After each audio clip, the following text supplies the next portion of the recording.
وَلَقَدْ يَسَّرْنَا الْقُرْآنَ لِلذِّكْرِ فَهَلْ مِن مُّدَّكِرٍ۔ الحمد للہ رب العالمین والصلاة والسلام علی سید الانبیاء والمرسلین، اما بعد فاعوذ باللہ من الشیطان الرجیم، بسم اللہ الرحمن الرحیم۔ قابل سعادت احترام 15ویں پارے میں سورہ کاف ہماری چل رہی تھی، اور سورہ کاف اللہ تبارک و تعالیٰ کی عجیب نشانیوں میں سے ہے، جس کو قرآن نے ایک عجیب نشانی کہا ہے۔ اس کی ٹوٹل آیات مبارکہ سورہ کاف کی 9 نمبر سے لے کر 26 تک تھی، تو 9 اور 10 یہ 12 اور 6 اگلی، تقریباً یہ 18 آیات مبارکہ جو ہیں یہ سورہ کاف کی جو ہے اصحاب کاف کے متعلق ہے۔ اور یہ 18 جو آیات مبارکہ ہیں، ان میں جو مقصود تھا اللہ تبارک و تعالیٰ نے صرف اسی کے اوپر گفتگو فرمائی ہے۔ میں نے جتنی باتیں آپ کے سامنے رکھی تھیں وہ انفارمیشن تو ضرور ہیں، ایک تاریخی حوالہ تو ضرور ہیں، لیکن وہ قرآن اور حدیث کا حصہ نہیں ہے۔ مثلا اصحاب کاف کس زمانے میں تھے، اور رقیم سے کیا مراد ہے، وہ کتنے تھے، یہ ساری باتیں صرف تاریخی باتیں۔ قرآن مجید نے صرف اصحاب کاف سے واقعے کا جو اصل مدعا ہے اس کے اوپر توجہ دی۔ آج ہم انشاءاللہ 2-3 سطروں میں اس کو بھی ذکر کریں گے۔ ہماری گفتگو یہاں تک پہنچی تھی کہ اللہ تبارک و تعالیٰ کی اس بچھائی ہوئی دنیا میں جب ظلم بڑھتا ہے تو وہاں نیک لوگ بھی موجود ہوتے ہیں، اور یہ بھی ذہن میں رکھیں کہ یہ سورت جب نازل ہوئی اس وقت حضور نے ابھی مکہ سے مدینے ہجرت نہیں فرمائی، حتیٰ کہ مسلمانوں کو ہجرت حبشہ کا تجربہ بھی ابھی تک نہیں ہوا، جو پہلی ہجرت تھی مسلمانوں کی، جہاں حضرت جعفر طیار رضی اللہ تعالیٰ عنہ نے تقریر کی تھی، وہ شاہ نجاشی کے سامنے کھڑے ہو کر یہ جو مشکلات تھیں ہجرت حبشہ کی، ہجرت مدینہ کی، اور حضور کا ہجرت فرماتے ہوئے غار ثور میں پناہ لینا، یہ سارے واقعات اس سورت کے نزول کے بعد کے ہیں۔ تو پھر یہ واقعہ کیوں بیان کیا جا رہا ہے؟ یہ واقعہ بیان کرنے کا ایک مدعا یہ بھی ہے کہ حضور کو اور مسلمانوں کو آنے والے وقت کی ایک تصویر دکھا دی جائے۔ ایک مماثلت کے طور پر دیکھیں تو یہ اصحاب کاف جو ہیں یہ چھپے کہاں ہیں؟ غار میں۔ اور جب ہجرت فرما کر حضور جا رہے ہیں تو آپ بھی کہاں چھپے ہیں؟ غار میں پناہ لیے۔ اور پھر جو اہل مکہ اور مشرکین ہیں یہ مرنے کے بعد دوبارہ اٹھنے پہ یقین نہیں رکھتے، تو اللہ تبارک و تعالیٰ اس صورت میں ان کو ایک انہی کی سابقہ کہانیاں، اچھا یہ جو اصحاب کہف والا واقعہ ہے یہ اللہ نے نازل کیوں کیا، یہ ان کا سوال تھا، اہل مکہ کا اور مشرکین کا سوال تھا، اور یہ سوال سیکھ کے کس سے آئے تھے؟ یہودیوں سے۔ تو پتہ چلا یہ جو یہودی، عیسائی اور مشرک اور کافر تھے، یہ ان کی ڈیمانڈ کے اوپر اللہ نے یہ وحی نازل فرمائی، تو ان کے موقف پہ ہی اللہ نے دلیل دے دی کہ تم تو مرنے کے بعد اٹھنے کے منکر ہو اور باتیں پوچھتے ہو اصحاب کاف کی، تو ان کو تو اللہ نے مرنے کے بعد بھی ان کے اوپر نیند طاری کر کے تقریباً 309 سال ان کو اللہ نے پھر زندہ فرما دیا، اور اس جب وہ نیند سے اٹھے اللہ نے ان کو ایک اور زندگی بخشی، اس کے بعد پھر وہ اپنی طبی موت مرے۔ اور یہ بھی اسی جگہ پر واقعہ موجود ہے۔ جب اصحاب کاف جو ہیں پتہ چل گیا کہ یہاں موجود ہیں، اور پھر لوگوں میں یہ بات جو ہے وہ بڑی ڈیبیٹیبل ہوگی کہ یہ کتنا عرصہ رہے، یہ کون ہیں، یہ کہاں سے آئے، یہ 3 ہیں، چوتھا کتا ہے، یہ 4 ہیں، 5واں کتا ہے، یہ 6 ہیں، 7واں کتا ہے، یہ 7 ہیں، 8واں ان کا کتا ہے، اور یہ 8 ہیں، 9واں ان کا کتا ہے۔ یہ سارے قرآن کے الفاظ ہیں۔ اس کے بعد اللہ نے اسی غار میں ان پر موت طاری فرما دی۔ اب اوریجنل حقیقی موت ان کے اوپر آ گئی، تو لوگوں نے سوچا کہ اب ان کو یادگار بنانے کے لیے، اللہ کا نام لینے کے لیے ہم یہاں پر مسجد بنا لیتے ہیں۔ پھر اس کے اوپر یہ مسجد کی کیفیت ہے۔ تو جب وہ غار میں جا کر چھپ گئے ظالم بادشاہ کے ظلم سے تنگ آ کر، تو اللہ نے غار میں ان کی بقا کا سبب پیدا کر دیا، اور وہ سبب میں ایک چیز ہم نے پڑھی تھی کہ جب سورج آتا تو وہ دور ہٹ جاتا، ان کے اوپر دھوپ نہ پڑتی، یعنی اس سے بھی 2-3 اشارے مقصود ہیں کہ وہ سوئے ہیں لیکن انہیں دھوپ بھی ڈسٹرب نہیں کر رہی۔ اس کے علاوہ کوئی ایسی کیفیت بھی وہاں نہیں ہو سکتی جس کی وجہ سے پتہ چلے کہ یہ لوگ یہاں پر اللہ کی حکمت کے ساتھ لیٹے ہیں۔ آج ہماری یہ کیفیت ہے، اور ان کے کتے کا بھی ذکر ہے۔ بسم اللہ الرحمن الرحیم۔ وَتَحْسَبُهُمْ أَيْقَاظًا وَهُمْ رُقُودٌ وَنُقَلِّبُهُمْ ذَاتَ الْيَمِينِ وَذَاتَ الشِّمَالِ وَقَلْبُهُمْ بَاسِطٌ ذِرَاعَيْهِ بِالْوَسِيدِ۔ لو اطلعت علیہم لولیت منہم فرارا ولملئت منہم رعبا وتحسبہم ایقاظا، اے دیکھنے والے، اے قرآن کو پڑھنے والے، اے میرے محبوب، واؤ کا معنی اور تحسبہم، تو ان کو گمان کرے گا، تو ان کو دیکھے گا، ایقاظا اٹھا ہوا، یقظن ہوتا ہے بیدار ہونا، ایقاظا محبوب اگر آپ انہیں دیکھتے تو پھر ایسے ہی لگتے کہ یہ تو بیدار ہیں، حالانکہ وہم رکود، وہ سوئے ہوئے تھے، وہ سوئے ہوئے تھے، لیکن محبوب اللہ کی حکمت یہ ہے کہ آپ انہیں دیکھتے تو ایسے ہی پتہ چلتا یہ جاگ رہے ہیں۔ جیسے انسان سفر پہ جا رہا ہو، آج تو سفر بڑے سوفسٹیکیٹڈ ہو گئے، لیکن جب پہلے بندہ چلتا تھا تو کہیں جنگل میں کسی درخت کے نیچے پناہ لے لی، کہیں سایہ ملا تو وہاں لیٹ گئے، سواری ساتھ باندھ دی، تو جانے والے دیکھتے یہ کو مسافر ہے، یہ لیٹا ہے، کتا اس کا ساتھ بیٹھا ہے۔ وہ کیفیت ہے کہ محبوب اگر تو انہیں دیکھتا تو بیدار خیال کرتا، حالانکہ وہ تو سو رہے تھے۔ وَنُقَلِّبُهُمْ ذَاتَ الْيَمِينَ، واؤ کا معنی اور نُقَلِّبُهُمْ، اس سے نکلا ہے انقلاب، اوپر سے نیچے، نیچے سے اوپر، تے و بالا ہو جانا، نظام کا بدل جانا، یہ انقلاب ہے۔ وَنُقَلِّبُهُمْ ذَاتَ الْيَمِينَ وَذَاتَ الشِّمَالِ، وَنُقَلِّبُهُمْ، اور محبوب ہم ان کی کروٹ بدلتے رہے، ذات الیمین دائیں جانب، وذات الشمال اور بائیں جانب، کبھی وہ دائیں طرف ہو جاتے، ورنہ اگر وہ ایک طرف ہی پڑے رہتے تو ان کی جو ایک سائیڈ ہے وہ بھی خراب ہو سکتی تھی۔ اس لیے اللہ فرما رہا ہے ہم نے پورا ان کا حفاظت کا جو الوہی نظام ہے اللہ کی جانب سے قدرت سے وہ کر دیا۔ وَقَلْبُهُمْ بَاسِطٌ ذِرَاعَيْهِ بِالْوَسِيدِ، واؤ کا معنی اور قلبہم، ان کا کتا، باسطن ذراعیہ بالوسید، باسطن باسط یبسط کا معنی ہوتا ہے پھیلانا، جیسے اللہ نے فرمایا اللہ یبسط الرزق لمن یشاء، اللہ پھیلا دیتا ہے جس کے رزق کو چاہتا ہے۔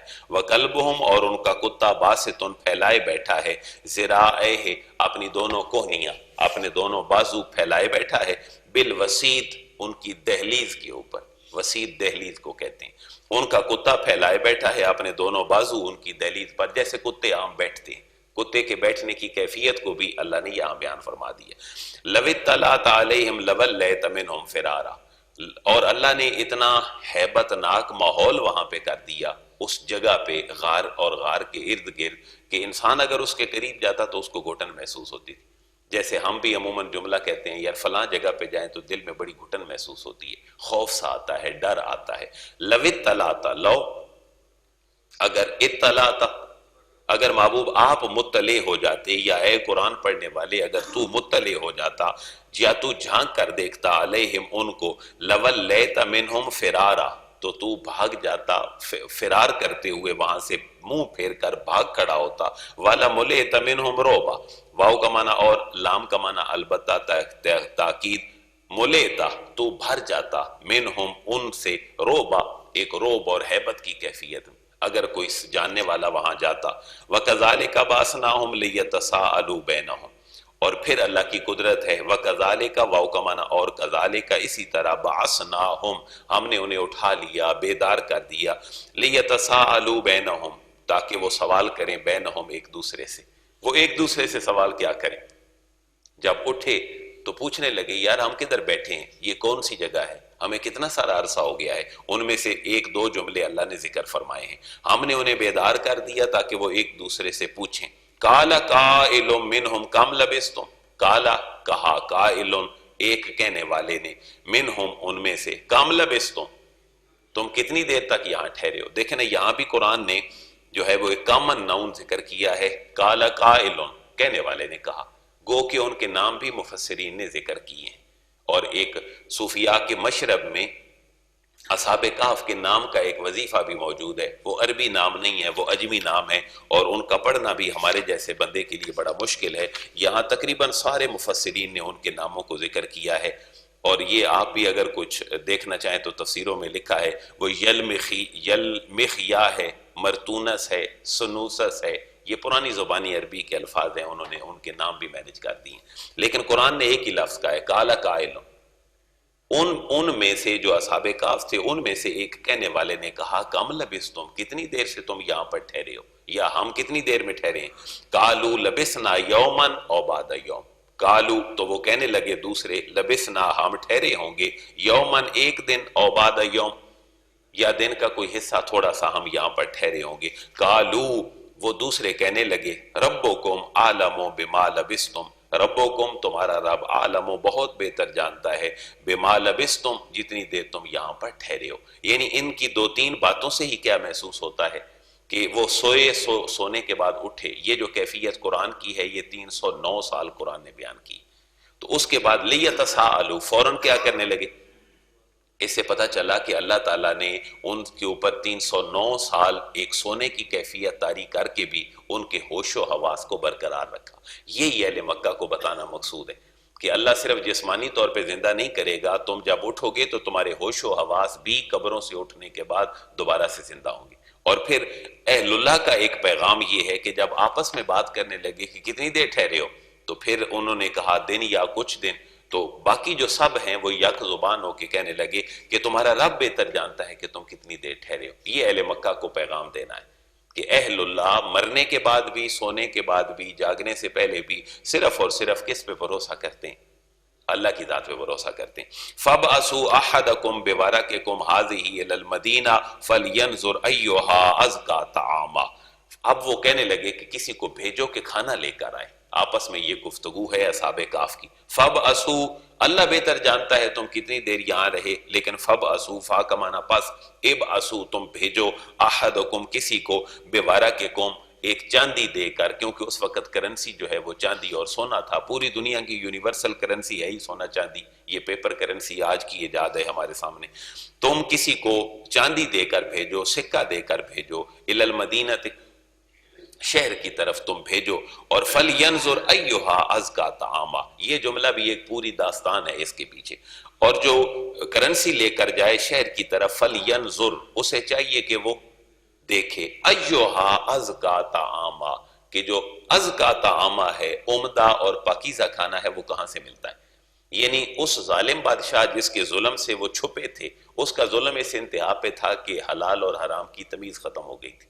یہ جملہ اس کی طرف اشارہ کر رہا ہے کہ وہ جب بھیجتے ہیں کسی کو تو کہتے ہیں کہ تم جاؤ اور غور کرے جانے والا کہ حلال کھانا کہاں سے ملتا ہے. ازکا زکوٰۃ اسی سے نکلا ہے، پاک ہونا، کہ پاک کھانا کہاں سے ملتا ہے. اچھا یہ بھی ایک داستان ہے جو اہل مکہ کو سنانی ہے کہ اہل مکہ تم حلال حرام کی تمیز کے بغیر ہی چیزوں کو آگے لے کر چلتے ہو. اللہ نے عورت کو حلال کرنے کے لیے نکاح رکھا، اسی طرح کھانے پینے کی چیزوں کو حلال کرنے کے لیے شریعت نے تکبیر پڑھنا رکھا کہ حلال کرو، حلال کھاؤ، طیب کھاؤ اور حلال طریقے سے کھاؤ. ان کو یہ بتانا مقصود ہے کہ تمہارا ظلم یہ پہلا ظلم نہیں ہے، تم سے پہلے بھی لوگ ظالم تھے اور حلال حرام کی تمیز ختم کر دی تھی انہوں نے. یہ اس جملے کی طرف اشارہ ہے. بس وہ دیکھے جو جانے والا ہے کہ کس کے ہاں عمدہ کھانا اور پاک کھانا ملتا ہے. فَلْيَأْتِكُمْ بِرِزْقٍ مِّنْهُ فا کا معنی پاس، لِيَأْتِكُمْ اس کو چاہیے کہ وہ لے آئے تمہارے لیے، تمہارے پاس، بِرِزْقٍ مِّنْهُ وہاں سے کوئی کھانا پینا. وَلْيَتَلَطَّفْ یہ اس کا ایک معنی تو یہ ہے کہ وہ بڑی جو ہے نا وہ نرمی سے، لطف سے جائے تاکہ فیل نہ ہو ان کو کہ یہ بندہ کہاں سے اٹھ کے آ گیا. یعنی پوری پلاننگ کے بعد وہ بندے کو بھیج رہے ہیں کہ تم جاؤ گے، تمہارا لباس کیسا ہے، اللہ نے کو کیفیت تو کی ہے، پتہ نہیں ہم کہاں سے پڑے ہیں، کتنی دیر ہو گئی ہے. تو یہ قرآن کا نصف بھی ہے. یہ جو لفظ ہے وَلْيَتَلَطَّفْ یہ قرآن کا نصف ہے. یہاں پر قرآن جو ہے وہ ہاف ہو جاتا ہے اپنے حروف اور اپنے الفاظ کے اعتبار سے. اور یہ قرآن میں عموماً موٹا اور بولڈ لکھا ہوتا ہے کہ یہ قرآن کا جو ہے وہ مڈل والا حرف ہے. وَلْيَتَلَطَّفْ جو جانے والا ہے اس کو چاہیے کہ بڑی خوش خلقی سے کام لے، یعنی ہر ایک کے ساتھ اعلیٰ اخلاق سے ملے.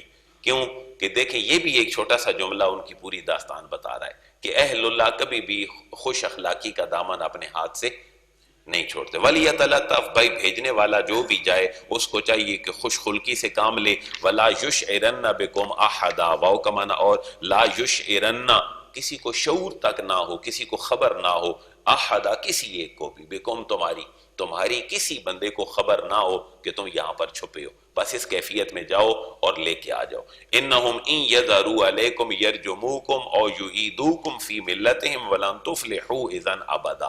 وہ آپس میں اب ڈسکس کرتے ہیں کہ اگر تم نے رازداری سے کام نہ لیا، کھانا لینے گئے تو ہوگا کیا.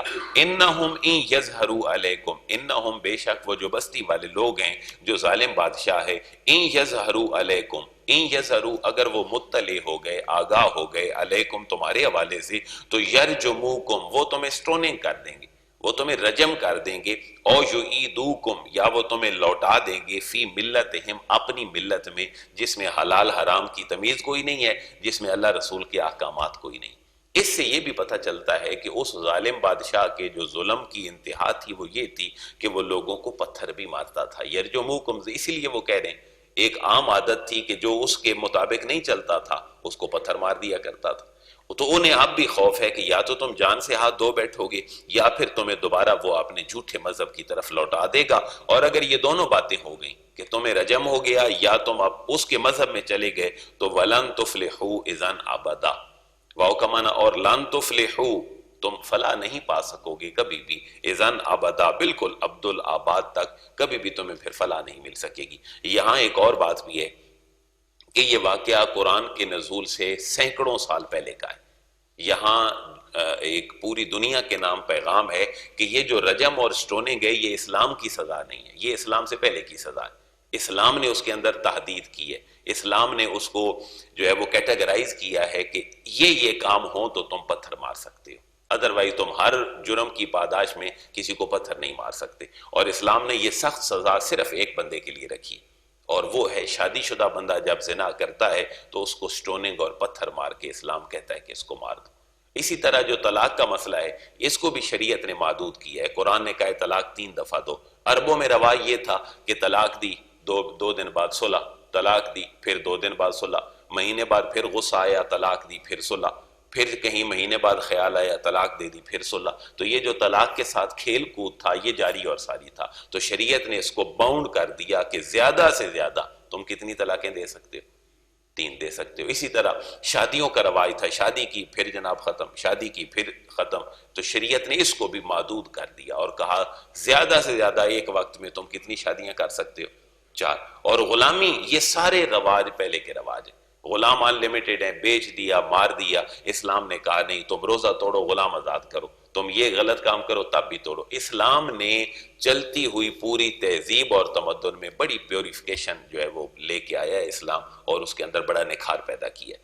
تو اس سے پتہ چلتا ہے کہ رجم کی سزا پہلے بھی موجود تھی لیکن اسلام نے اس کو محدود کیا ہے۔ وَكَذَلِكَ أَعْثَرْنَا عَلَيْهِمْ لِيَعْلَمُوا أَنَّ وَعْدَ اللَّهِ حَقٌّ وَأَنَّ السَّاعَةَ لَا رَيْبَ فِيهَا۔ یہ اب ہے جی واقعے کا مقصود کہ اللہ نے یہ واقعہ بیان کیوں کیا ہے، اس کی طرف اب بات جا رہی ہے۔ وَكَذَلِكَ، اور اسی طرح آثرنا، ہم نے آگاہ کر، ہم نے ان اصحاب کہف جو ہیں ان کو اچانک سے آگاہ کر دیا، لِيَعْلَمُوا أَنَّ وَعْدَ اللَّهِ حَقٌّ، کہ وہ جان لے کہ اللہ تعالیٰ کا جو وعدہ ہے وہ حق ہے۔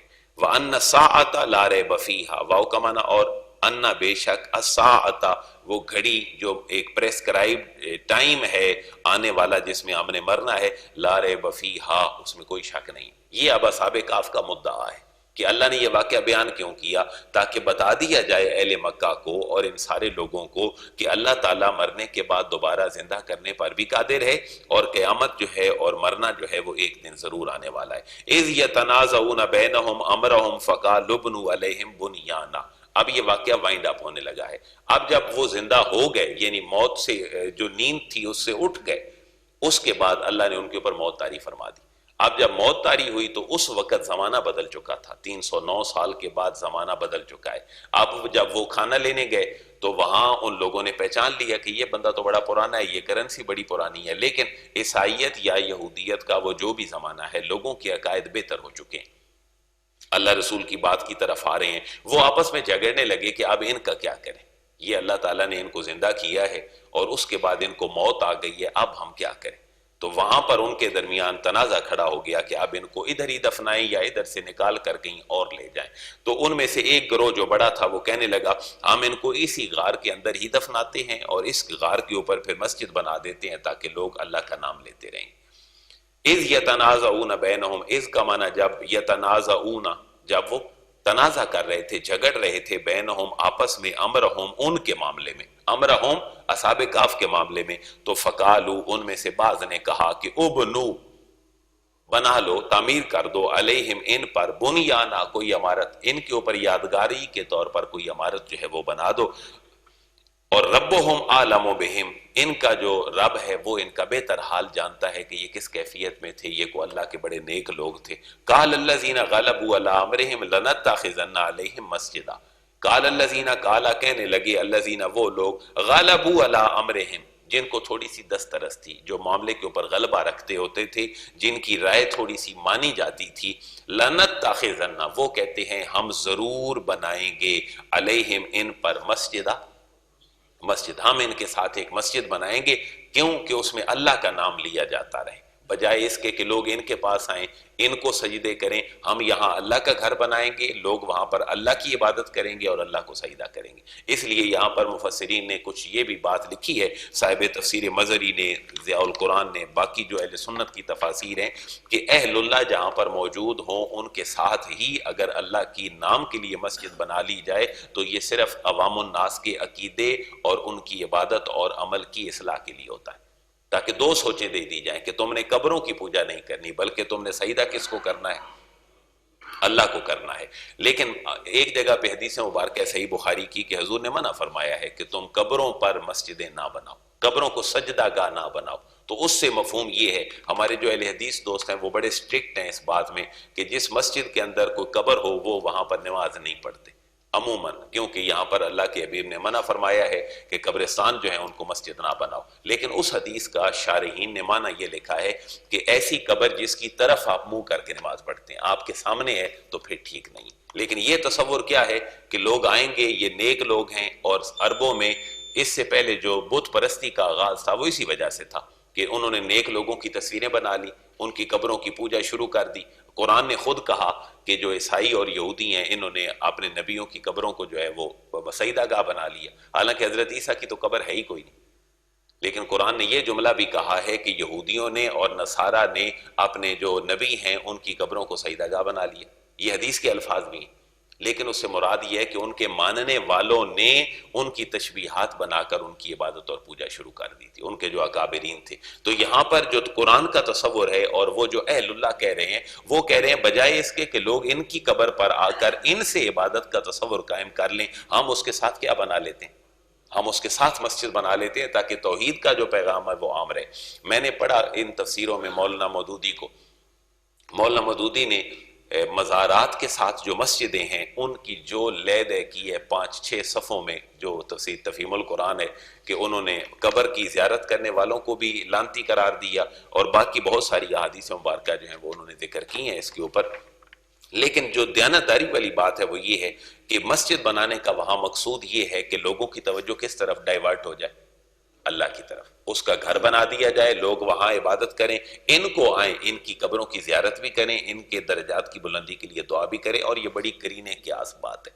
سَيَقُولُونَ ثَلَاثَةٌ رَابِعُهُمْ كَلْبُهُمْ وَيَقُولُونَ خَمْسَةٌ سَادِسُهُمْ كَلْبُهُمْ رَجْمًا بِالْغَيْبِ وَيَقُولُونَ سَبْعَةٌ وَثَامِنُهُمْ كَلْبُهُمْ قُلْ رَبِّي أَعْلَمُ بِعِدَّتِهِمْ مَا يَعْلَمُهُمْ إِلَّا قَلِيلٌ۔ یہ لمبی آیت ہے تھوڑی۔ اب ان کی جو تکے بازیاں ہیں نا جی وہ چل رہی ہیں، بھئی کتنے لوگ تھے بعد میں کہنے لگے جی کتنے لوگ تھے بعد میں آنے والے کیا کہیں گے۔ سَيَقُولُونَ ان قریب کچھ لوگ کہیں گے کہ ثلاثۃ، اصحاب کہف کتنے تھے؟ 3 تھے، رابعہم کلبہم، چوتھا ان کا کتا تھا، وَيَقُولُونَ اور کچھ لوگ کہیں گے خمسۃ سادسہم کلبہم، وہ کتنے تھے؟ 5 تھے، اور سادسہم کلبہم، اور چھٹا ان کا کتا تھا۔ لیکن رجمم بالغیب، یہ تکے بازیاں ہیں۔ رجمم بالغیب کا محاوراتی ترجمہ یہ ہے کہ یہ تخمینہ لگا دیا جائے، اندازہ تکا کر لگانا۔ رجمم بالغیب یہ سب تخمینے ہیں بن دیکھے۔ وَيَقُولُونَ اور کچھ کہیں گے سبعۃ، یہ 7 تھے، وَثَامِنُهُمْ كَلْبُهُمْ اور 8واں ان کا کتا تھا۔ کل محبوب آپ فرما دیجئے ربی میرا رب عالم بہت بہتر جانتا ہے بے عدتہم ان کی مدت کو۔ یہ جو عورتیں گزارتی ہیں وہ بھی عدت ہے، کیونکہ وہ بھی دن گن کے گزارے جاتے ہیں، اس وجہ سے لغوی معنوں میں وہ عدت ہے۔ ما یعلمہم الا قلیل، ما یعلمہم ان کو نہیں جانتا کوئی بھی الا قلیل مگر تھوڑا سا کو طبقہ ہے جو واقعی ان کو بہتر جانتا ہوگا کہ وہ کتنے ہیں۔ فلا تمار فیہم الا مراء ظاہرا، فا کا معنی پس، لا تمار فیہم بحث نہ کرو ان کے بارے میں، الا مراء ظاہرا سوائے ایک ظاہری سرسری سی گفتگو کے تم اس میں زیادہ ڈیپلی گفتگو نہ کرو. میں نے پہلا جملہ آپ کو عرض کیا، یہ جتنی باتیں ہیں یہ مفسرین کی باتیں ہیں، قرآن نے صرف مقصود کو بیان کیا ہے.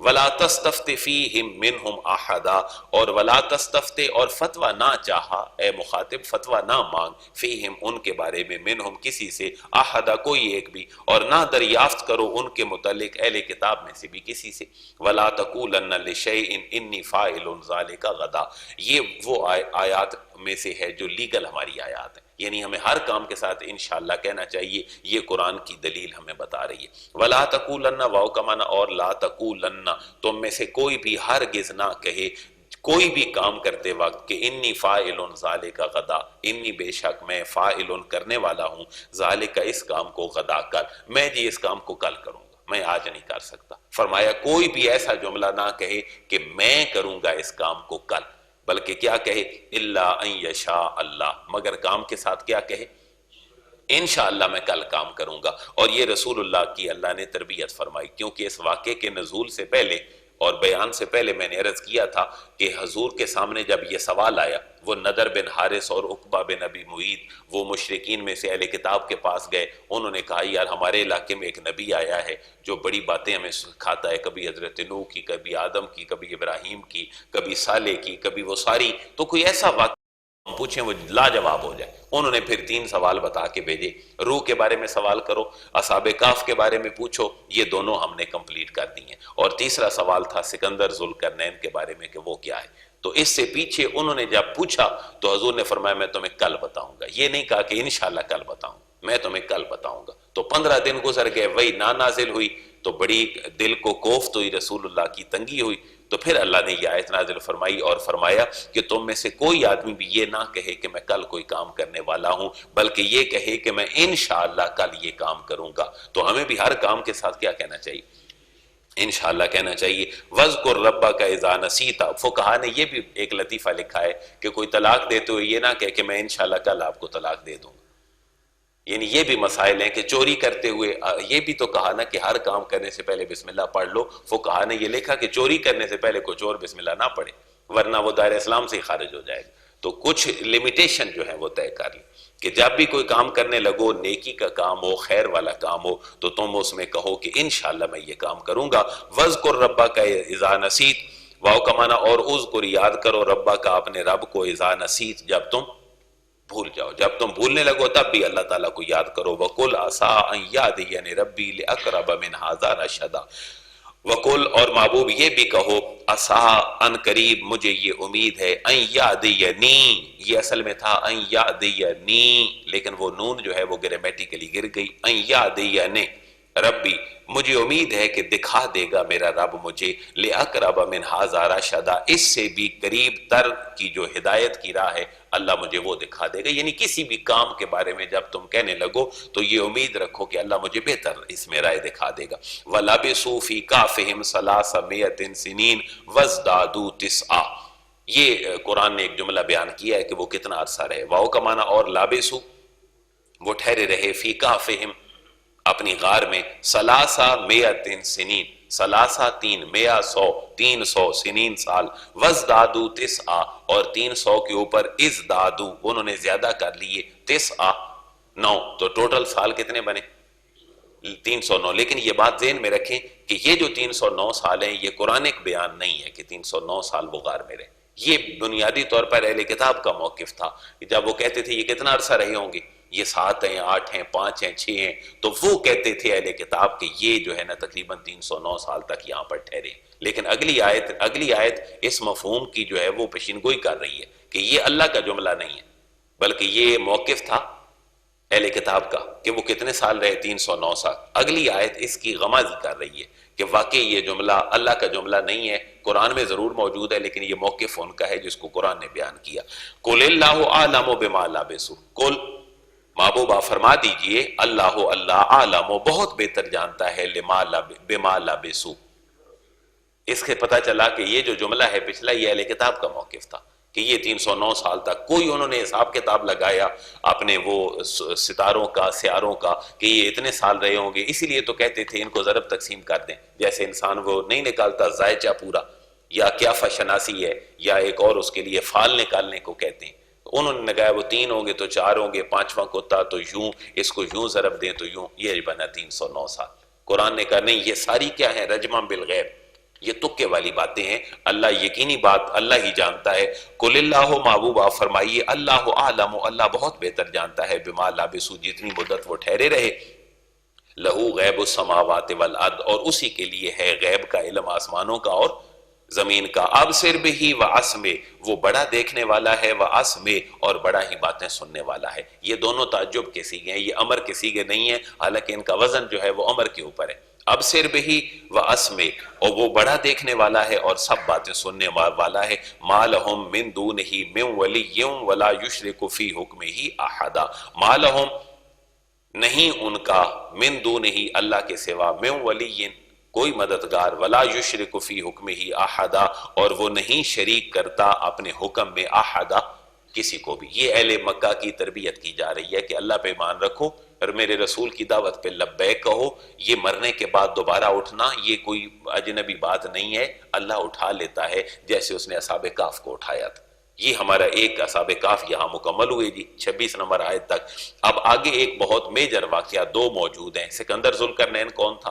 یہ دیوار چین کیسے بنی؟ اس کی حکمرانی کہاں تھی؟ اور ایک حضرت موسیٰ اور خضر کا واقعہ ہے. یہ پوری صورت انہی واقعات سے بھری ہوئی ہے. تو یہ کاف کا واقعہ اتنا ہی ہے، کیونکہ سورہ کاف کا پڑھنا دجال کے فتنے سے محفوظ کرنے والا ہے. تو آیات کتنی بنی جی اصحاب کاف پہ؟ 18.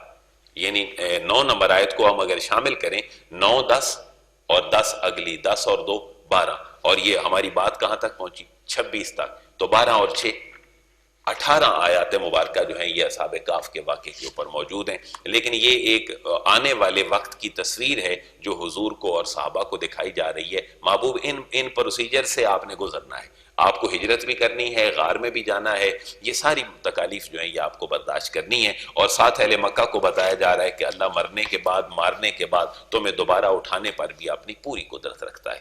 اللہ قرآن کو اس کے مزاج کے مطابق ہمیں سمجھنے کی توفیق نصیب فرمائے.